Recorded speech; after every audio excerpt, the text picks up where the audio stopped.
Сәлем достар, менің арнама қош келдіңіздер. Бүгін сіздермен осындай керемет, дәмді, үлпілдеп, үлкен болып, воздушный болып пісетін бауырсақтың рецептімен бөлісемін.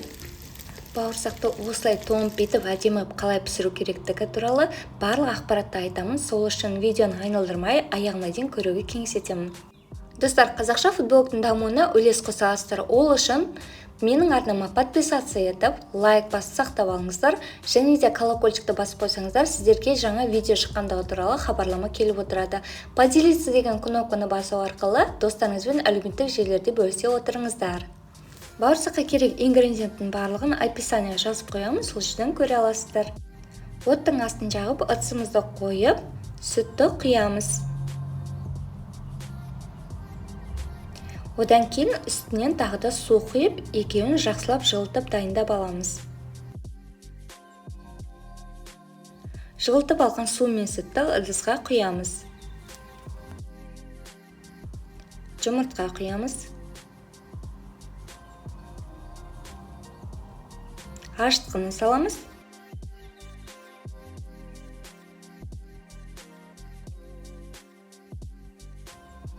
Жақсылап араластырамыз.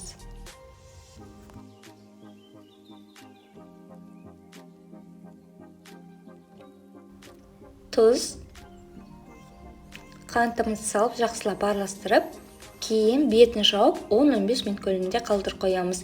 Себебі ашытқымыздың жақсы көтерілуі үшін, білу үшін осылай ашытқымыз көтерілу керек. Кейін сұйық май құйып, майонез салып, тағы да араластырып аламыз.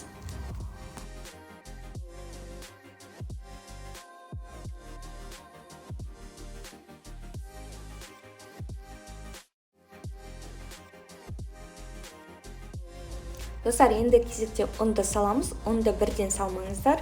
Бірнеше бөлікке бөліп, елегіштен өткізіп, осылай дәл видеодадай қамыр иілейміз.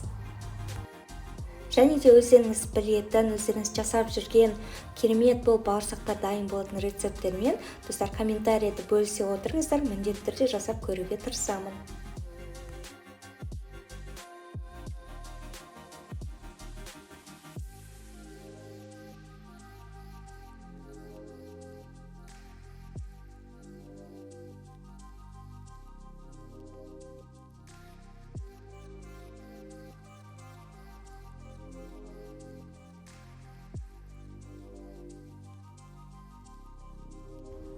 Енді кезекте үстелдің үстіне ұнды еліктен өткізіп, кейін қамырымызды салып, өте жақсы жұмсақ қамыр иілеп дайындап бастаймыз.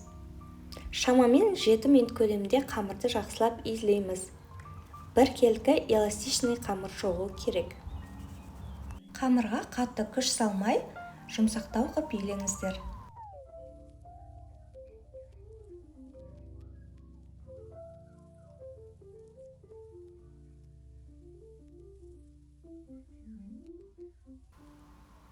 Міне достар, қамырымыз толықтай ұнға сіңді, жақсылап тұрып, иілеп дайындап алдық.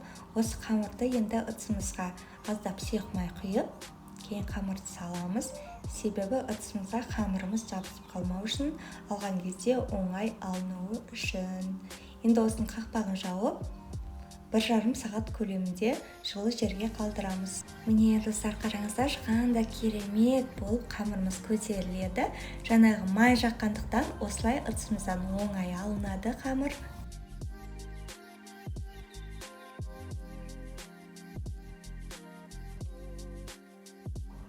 Енді үстелдің үстіне аздап ұн сеуіп, қамырымызды ыдыстан түсіреміз. Кейін осы қамырды сәл иілеп, кейін шеңбер қылып жайып бастаймыз.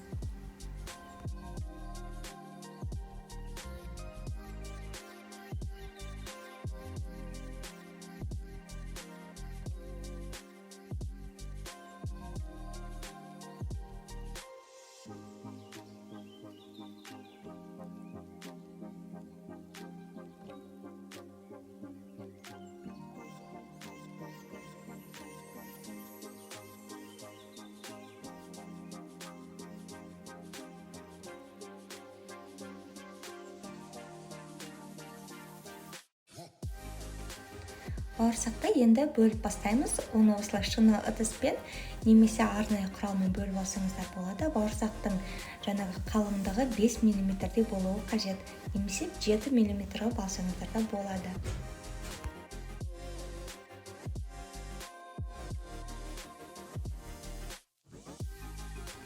Осы уақыт кезінде табамыздың астына от жағып, ішіне біраз май құйып, сұйық май құйып, қыздырып дайындап бастаймыз.